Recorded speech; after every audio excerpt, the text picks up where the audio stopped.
Allez hop, on en profite tant qu'il n'y a pas trop de vent parce qu'après ça va être compliqué. Il y a peut-être des moments où vous n'allez pas trop entendre. Donc petite vidéo explicative pour les gens qui veulent voyager au Japon.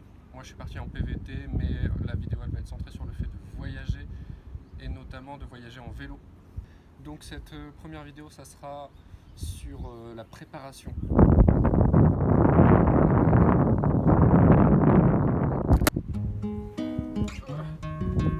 Ok, la caméra s'est carrément cassé la gueule. Donc la préparation, je suis parti en PVT, donc c'était limité à 1 an et j'avais envie de voyager, j'avais envie de bouger particulièrement. Bon, j'avais déjà une première expérience de voyage en vélo, mais c'était beaucoup moins longtemps, c'était moins d'1 mois, quelques semaines, 2-3 semaines, et surtout c'était avec plusieurs personnes, j'étais pas en solitaire.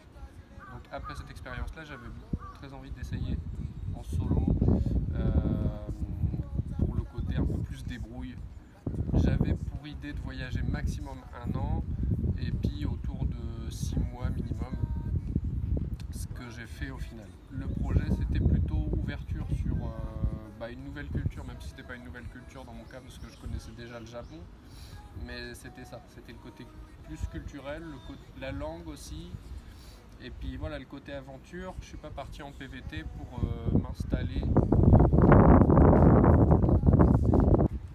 Donc le mode de voyage dont je vais vous parler est finalement plus adapté à des visas touristiques ou à des périodes beaucoup plus courtes que 1 an. Enfin, il y a des gens qui voyagent pendant 1 an. L'obtention du visa, prenez ce que vous voulez. Moi, je suis parti avec un PVT. C'est pas facile à obtenir un PVT, mais ne désespérez pas si la première fois il est rejeté. Ça veut pas du tout dire que vous n'avez pas de chance de l'avoir. Et voilà, le dossier, il faut juste qu'il soit étoffé, quitte à mentir. Enfin, moi, j'ai beaucoup menti. De toute façon, il n'y a personne pour venir vérifier ce que vous avez fait de votre année. Donc, la préparation de l'itinéraire. Quand je suis arrivé, pour vous donner un ordre d'idée d'à quel point mon itinéraire était préparé à la base, quand je suis arrivé sur le territoire au Japon, je ne savais même pas si j'allais faire mon voyage en commençant par le nord ou par le sud du Japon. Les deux extrémités m'intéressaient. Au final, j'ai choisi le sud. Et la manière dont j'ai fonctionné, qui me paraît être une bonne manière au final, c'est de se donner des étapes. Donc donnez-vous des étapes. Par exemple, moi je suis parti donc de Osaka. Ma première étape c'était Hiroshima, même si je comptais aller jusqu'à Okinawa, ce que j'ai réussi à faire. D'abord je me disais je vais jusqu'à Hiroshima, et puis une fois que je suis à Hiroshima, on repense le voyage en fonction de s'il y a des choses qui ont changé, en fonction de moi, mes envies. Est-ce que j'ai envie de me poser, est-ce que j'ai envie de faire une pause, est-ce que j'ai envie de continuer mais par un autre chemin, etc. Mon conseil touristique, culturel, ça sera juste de faire des listes en fait le matin ou la veille. Vous faites des petites recherches sur internet pour savoir dans la région qu'est-ce qu'il y a d'intéressant. Après, il y a des gros trucs en général, vous savez déjà à l'avance que c'est dans le coin, et faites-vous des listes et faites votre itinéraire en fonction de cette liste d'endroits qui vous paraît intéressant. Ce qui vous permet du coup de toujours remettre un peu en question votre itinéraire, et puis surtout d'avoir de la place, c'est que votre itinéraire il soit flexible, et que si vous vous trouvez dans un endroit que vous aimez bien, que vous avez envie de rester plus longtemps, ou si vous rencontrez quelqu'un qui vous propose de faire un petit tour, voilà, ça peut être cool. Donc c'est même pour ça qu'on voyage tout seul en général, c'est pour le plaisir des rencontres, le plaisir des hasards. La condition physique, je suis très loin d'être un grand sportif, même si j'ai une bonne condition physique. Je pense que je suis un bon étalon de la norme, j'ai absolument aucun problème, mais quand je suis sédentaire, je fais zéro sport. Je pense qu'il ne faut pas avoir peur de ça, tout le monde peut voyager. Après, ça reste du sport, et vous allez en faire toute la journée, donc il faut être prêt à ça. Et le Japon, c'est beaucoup de montagnes. Je pense que c'est faisable pour tout le monde, mais qu'il faut y aller doucement, surtout au début. Allez-y doucement et faites des pauses régulièrement. Faites pas des trop grosses journées. Adaptez-vous à votre niveau. Il y a aucune honte à avancer doucement. Moi, j'ai avancé très doucement. Je faisais peut-être en moyenne 40 ou 50 km par jour, ce qui est loin d'être énorme. On va lentement, mais on a le temps de voir le paysage, et surtout on a le temps de profiter des villes où on traverse, et on a le temps de s'arrêter. Ça coupe un peu peu la journée entre une partie où on avance et une partie où on profite des endroits où on est. Si c'est pour tracer comme si on était en voiture, ça sert à rien. Et puis ça n'a rien à voir proprement parler avec la condition physique, mais c'est du sport et vous êtes sur la route, c'est dangereux, donc n'oubliez pas de prendre une assurance qui correspond au voyage que vous faites. Ça peut être utile et ça m'a été utile en tout cas. Et après la partie qui certainement est pas la plus intéressante, mais sur lesquelles les gens qui n'ont pas encore voyagé en vélo se posent le plus de questions. Je pense que c'était là-dessus que moi je me posais le plus de questions en tout cas, où j'avais le plus besoin d'informations, parce que du coup j'avais un budget assez serré. Donc le matériel, encore une fois mon conseil ça va être de ne pas avoir peur d'y aller avec ce que vous avez déjà, et de ne pas croire qu'il faut des trucs high-tech et qu'il faut du matériel haut de gamme, etc. Vous ne voyagerez pas de la même manière, c'est sûr. Ça sera peut-être plus contraignant par certains aspects, mais si vous avez envie de voyager, c'est tout à fait faisable avec du matériel de base. Donc le matériel de base qu'il vous faut évidemment, c'est un vélo. Le mien, il a coûté à peu près 600 euros.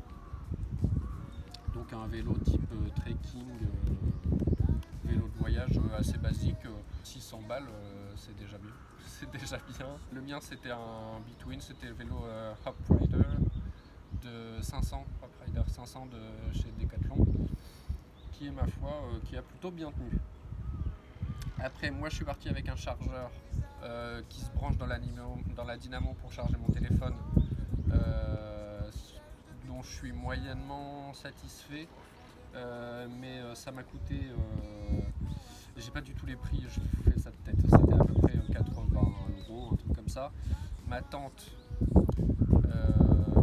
qui a coûté à peu près 60 euros, mon sac de couchage qui était un très bon sac de couchage qui a dû coûter à peu près 80 euros, et les sacoches de mon vélo qui coûtaient peut-être 60 euros. Et mon sac à dos aussi, sac à dos de chez Decathlon que je vous recommande. Je sais pas le nom, mais tout le monde là en ce moment, c'est le truc où tu peux détacher la partie haute du sac pour en faire un, qui est en soi un autre petit sac, qui est très bien.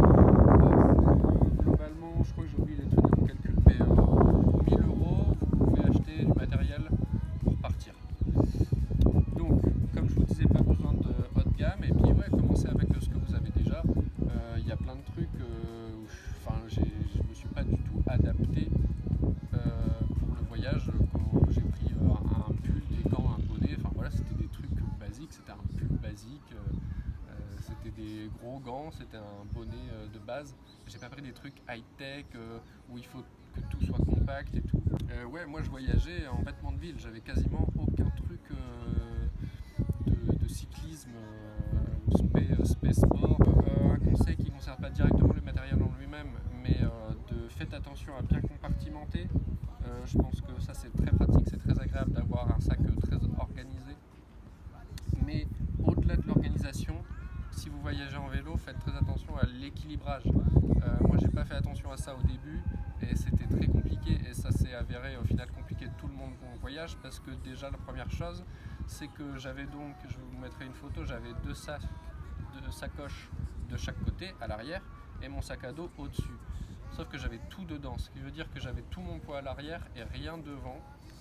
Et ça a été assez problématique tout le voyage, parce que mon vélo il était déjà pas équilibré entre devant et derrière. Donc quand tu pédales ça se sent pas trop, mais quand tu es dans des montées ça peut être vraiment problématique, voire dangereux.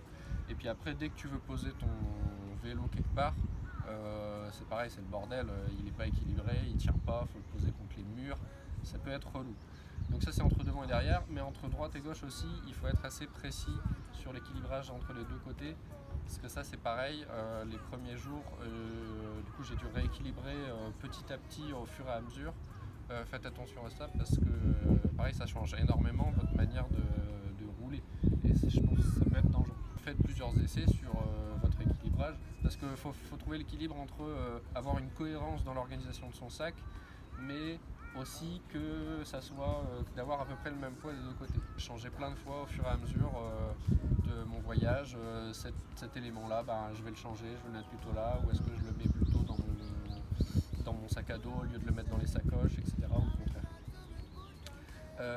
Et après pour l'organisation, ce que je faisais que j'ai trouvé extrêmement pratique, et ça c'est pareil, je me suis un peu adapté au cours du voyage, c'est qu'en gros mes sacoches, moi à chaque fois je bougeais, mon vélo, l'avantage d'être au Japon c'est que tu peux un peu laisser ton vélo n'importe où, il y a peu de risques d'avoir des problèmes, si ce n'est parce que le vélo il gêne, c'est plutôt la police qui va vous mettre un papier sur votre vélo, vous n'avez pas le droit de poser votre vélo ici parce qu'ils sont assez stricts dans les villes, dans les grandes villes là-dessus, mais vous n'allez pas avoir de problème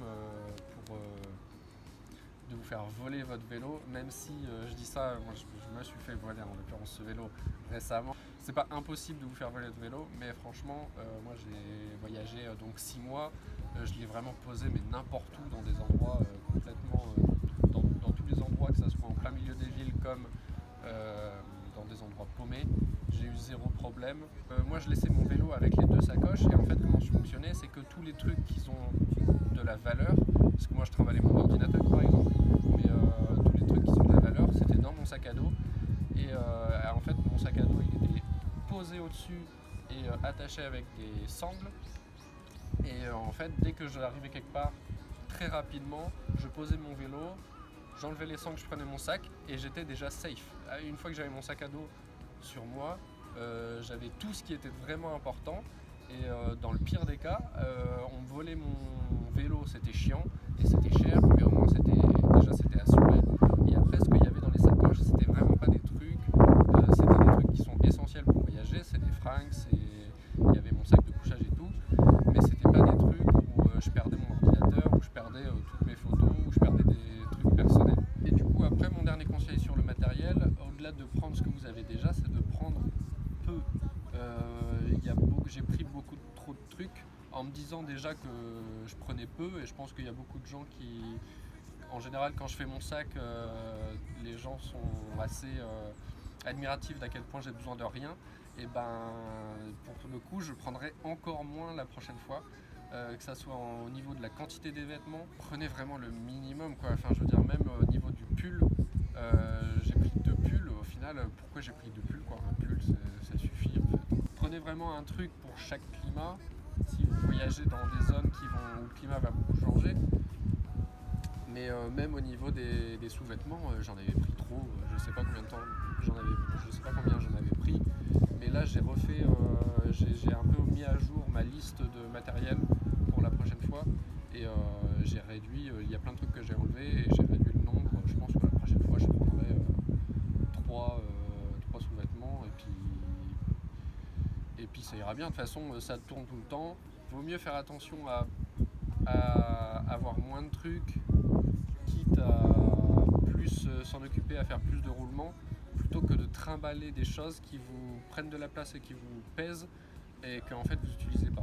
Et typiquement là-dedans, les bouquins aussi pour apprendre le japonais, parce que je me disais sur la route ça va être cool, je vais faire des pauses pour apprendre le japonais.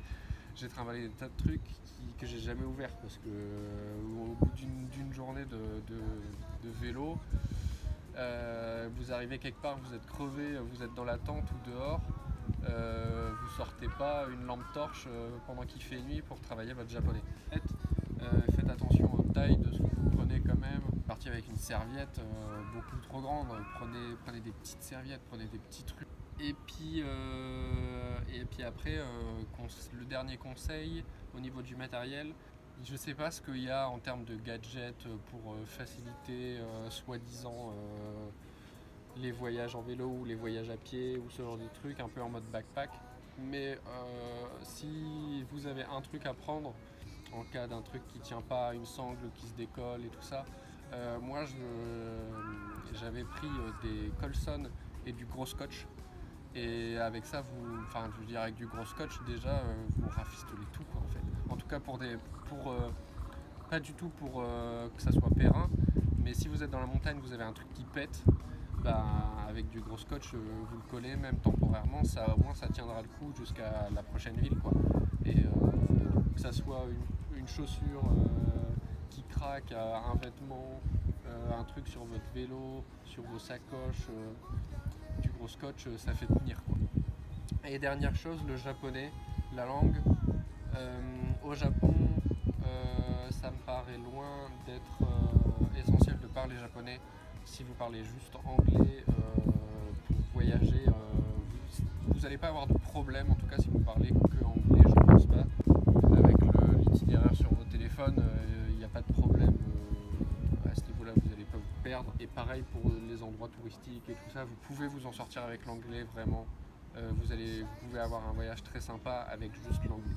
Ce que le japonais va vous offrir, c'est une nouvelle dimension dans le voyage, c'est toute la dimension sociale un peu plus profonde. Si vous parlez juste anglais, vous allez rencontrer plein de gens. Il y a beaucoup de japonais qui aiment beaucoup parler avec les étrangers, surtout si vous êtes en vélo. Il peut y en avoir qui vont venir vers vous, ils sont loin d'être tous timides et qui vont prendre plaisir à parler avec vous, à échanger quelques mots en anglais. Les Français en plus sont plutôt très appréciés, donc vous allez pouvoir rencontrer des gens même en anglais, mais si vous parlez japonais, évidemment ça va décupler les interactions sociales que vous allez pouvoir avoir, et surtout ça va les approfondir beaucoup plus rapidement. Et moi j'ai été hébergé au cours de mon voyage par différentes familles japonaises. Ça me paraissait impossible sans le japonais. Et après, quand je dis le japonais, ça ne veut pas dire qu'il faut être bilingue. Je suis loin d'être bilingue. Quand je suis parti, je devais avoir en début d'année, enfin pas en début d'année, en septembre dernier, je devais avoir un niveau qui est un petit peu au-dessus du N4, un petit peu au-dessus du N4. C'est déjà bien, quoi. C'est un niveau de conversation basique, quoi, en fait. C'est juste ça. Vous n'allez pas avoir des conversations philosophiques ou politiques de toute façon, mais vous allez partager ce que vous faites dans la vie, des conversations de base. Vous allez rencontrer quelqu'un comme si vous le faisiez en France ou en anglais, quoi. Donc voilà, le japonais, ça va vous offrir cette dimension-là que vous pouvez avoir dans tous les autres pays, dans beaucoup d'autres pays si vous parlez juste anglais. Au Japon, vous n'aurez pas cette dimension-là en parlant juste anglais. Faudra avoir un peu de bagage en japonais quand même pour y arriver. Voilà, je pense que ça suffit pour la préparation. Et puis, je pense qu'on se retrouve pour d'autres vidéos sur d'autres aspects du voyage. Déjà, le voyage en lui-même, comment ça se passe. Et puis, je vais faire une vidéo spécifique sur combien ça va coûter de voyager au Japon par jour, par nuit, la bouffe, tout ce genre de trucs. Et à plus dans les prochaines vidéos. Salut. You love me, if you don't love yourself, love is not to be put on a shelf. Get on me, so on yourself.